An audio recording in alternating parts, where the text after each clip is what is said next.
What's up, motherfuckers? Sindarov is in the final of the World Cup, but in the candidates tournament, of course. And his countryman Yakuyev going to have another chance to qualify to the candidates in the third and fourth place. So I'm going to show us the decisive game of the tiebreaks, where Sindarov beat Yakuyev with the black pieces. Okay, I'm going to flip the board. In the two classical games they draw, so they reach the tiebreaks.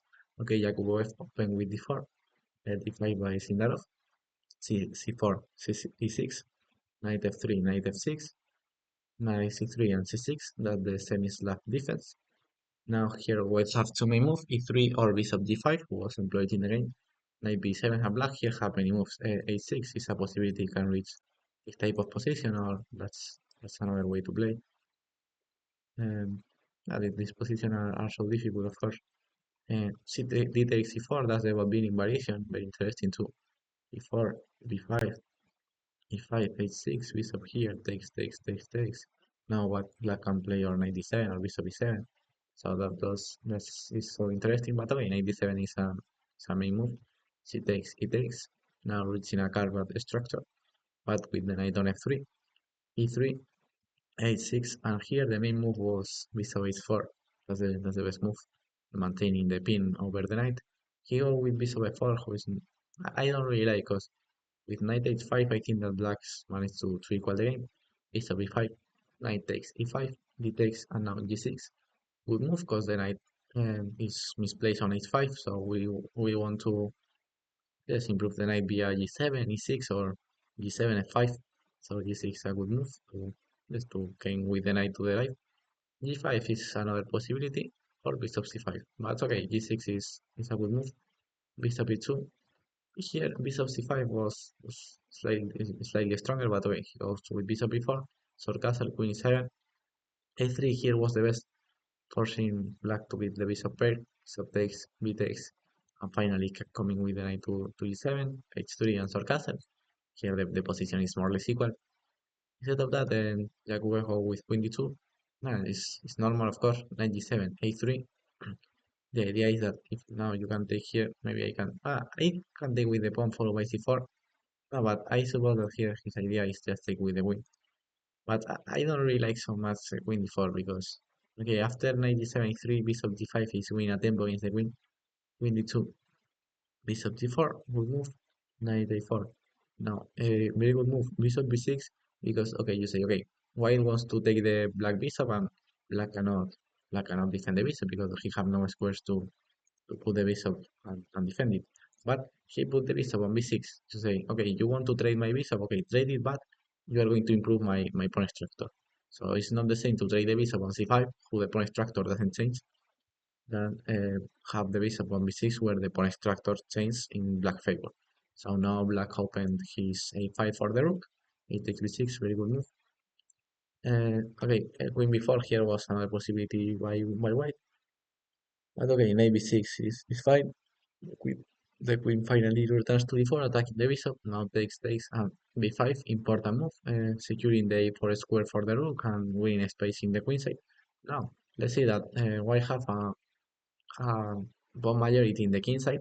He have 5 against 3, and black have a pawn majority in the queen side, 4 against 2. So black plan is going to be advance the queen side pawns, and white plan is going to be advance the king side pawn. That's more or less clear. Okay, he played bishop d1, covering the e4 square, very good move. e4 here, that's the problem is knight d6 followed by d4. So bishop c2, good move, covering a4. So castle bishop c2, improving the bishop. Knight d6, and here he plays bad the queen on c3, because have the problem of queen c5, very good move, trading queens, and in the same black is slightly better. And he should just play queen d3 or queen d2. Because okay, have queens over the board, I think that benefits white a little bit more, because black king is a little bit more exposed than white king. So after queen c5 trading queen, black is fine here. Queen takes, knight takes. Now f4, good move. White have more pawns in the king side, so he should advance it. And now the knight makes a very good maneuver with knight a4, followed by knight b6 and knight c4. He made. Now let's analyze the route of the knight. He made 1, 2, 3, 4, 5, 6, 7, 8 moves. with the knight to go from g8 to c4. He spent a quarter of 25% of his move just moving the knight. Yes, 20% of his move moving this knight, but he finally reached a great square on c4. So very good maneuver of Sindarov all the time moving the knight around. Rook fd1. Here the move f6 was so strong. Open the can look strange because you are doubling your opponent's pawns, but this move is annoying because after takes now g5 is coming, rook e8 is coming, so this could be so annoying for white king. Looks a little bit strange this move, but the machine really like. And in bishop d6, of course, f takes e5. Okay, king g7. e4 here was the best, and doubling the pawns and trading the very good pawn on d5 of black. Instead of that, he tries to just change the c4 knight, f6. Here was stronger, just take, and b3, trading the strong c4 pawn.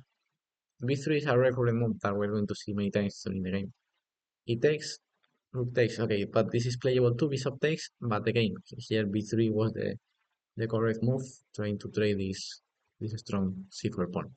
Okay, he played g3, who is the second best move according to the machine, defending f4, rook e6, and again b3 was the move of the position, trading the very good c4 pawn of white and just fighting for the special advantage and trying to open the f5 rooks. Rook bc1 is a very passive move. I don't I don't like this move. And here, okay, rook e4 was the strongest move, and not allowing rook d4. Here that he played b5, who is good, but this move allows rook d4. So rook e4 here was a little bit more accurate. b5, rook e4, rook d4, sorry, good move.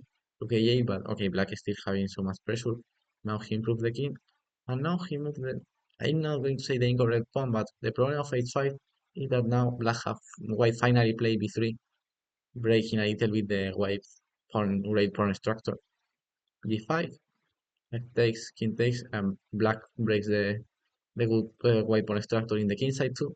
B takes, now rook f6, intermezzo, and here was the strongest move was rook f4, trading the rooks. In t takes, just e4, but not trading the rooks on f6, trading the rooks on f4, just keeping the rook on f4, and if black wants to trade on f4, fine, improving the pawn structure. If not, we are going to keep the rook on f4. So here rook e3 followed by e5 was interesting for white. So rook f4 here was the best move. Okay, he played king g2. He takes king g2 was like the decisive mistake of the game. Rook f4 here was the last chance to Yakubev to win the game.